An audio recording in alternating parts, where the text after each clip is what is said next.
Hi, I'm Cute Spooky, and today I'm yapping about 8 Steam Next Fest demos I think you should check out. The first demo I played was The Witch's Bakery. It's a 2D adventure RPG where you play as Lune, a cheerful witch baker starting a new life in modern Paris. By day, you'll run your magical bakery serving pastries that heal people's hearts. In the evenings, you'll explore beautiful Parisian districts, build relationships, and uncover their hidden emotions. At night, you can rest, decorate your bakery, spend time in your atelier, and improve your magic. When someone's pain runs deep, Lune enters their heart palace, a magical space where emotions take shape, where you'll solve puzzles and discover what key ingredient can truly heal them. The demo was about an hour and a half long and was a great introduction into the gameplay loop and setting. You start the day by managing your bakery. That includes serving pastries to customers before their patience runs out and creating more dough to keep pastries stocked up. Sometimes a customer will come by with a heart palace you need to navigate before you can serve them. These are little maze-like areas where you have to collect an emotion and lead it out of the labyrinth so it can finally be expressed. There was one woman who had an emotion hidden so deep that her heart palace was a whole new area to explore with multiple puzzles to solve. It couldn't be navigated all at once, as you need to get to know her story better to continue. After work, you're able to roam this city, getting to know the residents better, buying decorations for your bakery, and more. It seems like new activities and areas will be opened slowly over time, so you'll find yourself doing the same few at the beginning of the game. Then at night, you're able to view the city, play on your phone, or improve your recipes at your atelier. You improve the recipe by playing a cooking game full of mini activities, kind of like in Cooking Mama if you've ever played that series of games. You can earn a total of 3 stars per recipe, and as you improve the recipe, the time it takes to craft it goes down, and the price you're able to sell it at goes up. You're also able to change the appearance of the pastry if you'd like, which allows for more customization. I loved my time spent in the demo, and I can't wait for the full release. It's such a polished and beautiful game. The only problem I encountered was that during tutorials, pressing the A button would completely skip all of the tutorial bubbles. That meant I could only view the very first part of the tutorial and the rest was lost. Thankfully, the gameplay is intuitive, so I never found myself getting stuck. The second demo I played was Trinket Bag Maker. It's a retro-inspired sandbox game that brings back the charm of 2000s girl games. You get to design your very own trinket bag. Pick your bag style, choose from 100+ adorable charms and accessories, and customize everything to your heart's content. It's a short creative experience, about 1 to 3 hours, where you can mix colors, patterns, and trinkets to make something totally unique. Then snap a picture and share your creation with the world. I only spent about 14 minutes in the demo creating a bag that I wish I had in real life. I'm not sure how much playtime you'd realistically get out of it since it's such a simple game. I think it's one I'd open from time to time to create new designs to share. It's very nostalgic for me as it reminds me of my childhood playing cute girly browser games, so it has that going for it. Overall, it's very cute and it's a relaxing creative experience that's good for short bursts of fun. The third demo I played was Thrifty Business. It's a 90s inspired management sim where you run your very own vintage thrift shop. Dig through boxes to uncover hidden treasures, decorate your store with nostalgic charm, and create the ultimate community hangout. You'll organize shelves, customize furniture and decor, and even expand your shop as business grows.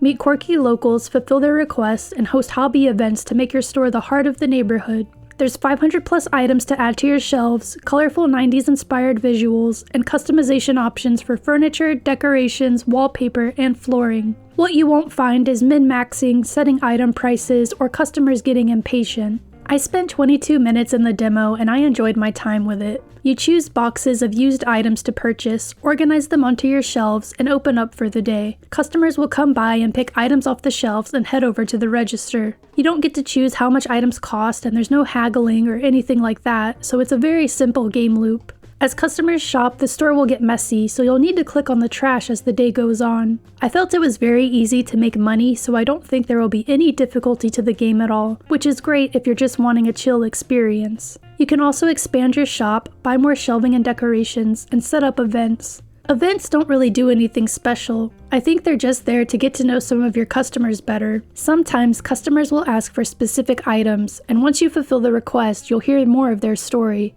I think it's too easy for my taste, but the gameplay loop is still fun. My favorite part was keeping the shelves stocked. The fourth demo I played was Piece Together. It's a scrapbooking game about friendship, growing up, and learning to let go. You'll sort through mementos, solve gentle puzzles, and decorate a scrapbook as you follow Connie's emotional journey. Revisit her childhood friendship with Beth and decide whether to reconnect or move on. The demo includes the first chapter, filled with heartfelt storytelling, light scrapbooking puzzles, beautiful hand-drawn art, and an original acoustic soundtrack. Plus, you can unlock stickers to decorate your pages and bring Connie's memories to life. The demo took me about 11 minutes to play through, and it was a lot of fun assembling the scrapbook pages. The puzzles are super simple and easy, so I view this as more of a creative game than anything else. I'm interested in learning the story of Connie and Beth and what happened to their friendship over the years, so I definitely want to continue in the full release. The next demo I played was Frog on It. It's a comedy adventure where you, a curious little frog who wants to be the best explorer, accidentally cover an entire island in darkness. Now it's up to you to explore rooms filled with secrets, solve puzzles to unlock new areas, and help your animal friends bring the light back.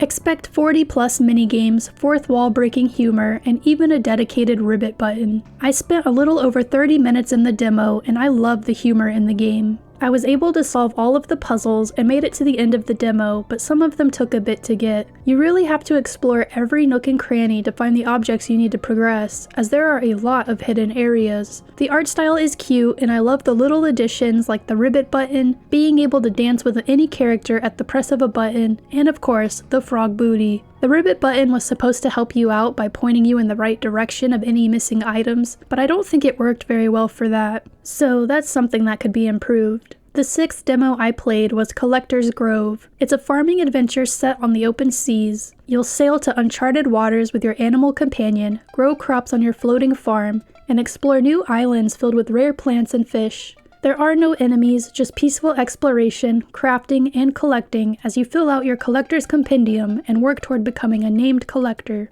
Customize your boat, bond with your animal friend, and make the ocean your home. The demo lets you play for 7 in-game days, which was a little over an hour and a half for me. I spent most of that time fishing. You're really going to need to enjoy fishing minigames to enjoy this game. It's the simple style where you wait until you have a bite to reel it in, and then you play tug of war with it for a bit, making sure you don't snap your line. There was crop growing as well, but I didn't spend nearly as much time doing that. You're trying to fill out your compendium with new fish and crops to rank up. You're going to need to catch and grow the same things repeatedly, adding fertilizer and bait to increase the quality, in order to figure out how to capture the fabled condition version. This is a special version of the item that can be fed to your companion to level up your bond. I didn't get to do any decorating while I played, but there was some crafting. You'll earn materials by raiding the islands you come across and picking up crates and barrels from the ocean. I found myself running out of materials frequently, so it does seem a bit grindy. If you like repetition, you'll love this game. Otherwise, I think you may find it boring. Also, the inventory system needs some work. You can't throw anything out of your inventory to make space for new stuff, and your inventory fills up fast. The next demo I played was Farm to Table. It's a farming and restaurant management sim where you build your dream restaurant from the ground up. Start on a sunny coastal hill and design every detail of your farm and kitchen. Grow fresh crops, raise animals, gather wild ingredients, and fish in the open seas to fill your pantry. Then, turn your harvest into delicious meals using machines and recipes you discover along the way. Serve your dishes to happy guests or sell them at the farmer's market. As your skill grows, so does your restaurant's reputation. Hire staff, manage resources, and transform your small organic business into a thriving 5-star restaurant. I spent about 50 minutes in the demo and ended right when I was able to start building. There's a list of objectives to follow as you level up, so you never feel lost on what to do. The restaurant is a lot to manage and would really benefit from having hireable staff. That is possible from what the Steam page says, but I didn't get that far, and I feel like I could use it early on. You've got to go foraging for ingredients, cook all the meals, and serve all the customers, all while trying to do the objectives as well. Building while trying to manage all that was too much for me. It was fun though, and time passed by quickly as I played it. I also noticed there was fishing, but again, I don't know when you'd find time to do that while juggling everything else. Overall, I think it was too hectic for my taste, but I still think it's worth checking out. The last demo I tried was Fishbowl. It's a narrative visual novel about grief, growth, and finding hope again. You play as Aloe, a 21-year-old starting her first job in a new city while grieving her grandmother. Over the course of a month, you'll explore her daily life, editing videos from home, reconnecting with friends, and sorting through memories of the past. Guided by Paplet, a magical talking fish from her childhood, Aloe begins to understand her dreams, her grief, and what it means to move forward.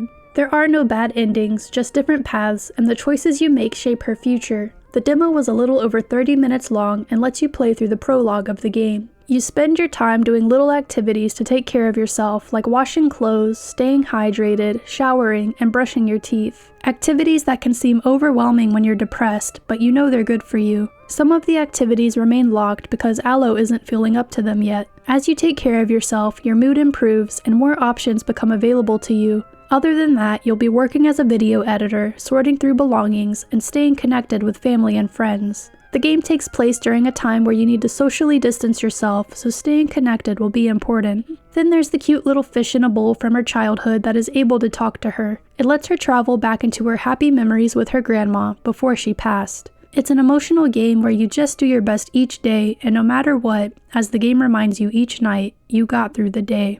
And those are all the demos I played for Steam Next Fest that I think are worth checking out. I'll be playing more, but I wanted to get a video out towards the beginning of the event so you don't miss out. If you guys find any demos you think I should check out, put them in the comments down below. If you like the video, press the like. If you want to see more of me, subscribe. I cover cozy games, RPGs, and visual novels. Bye guys!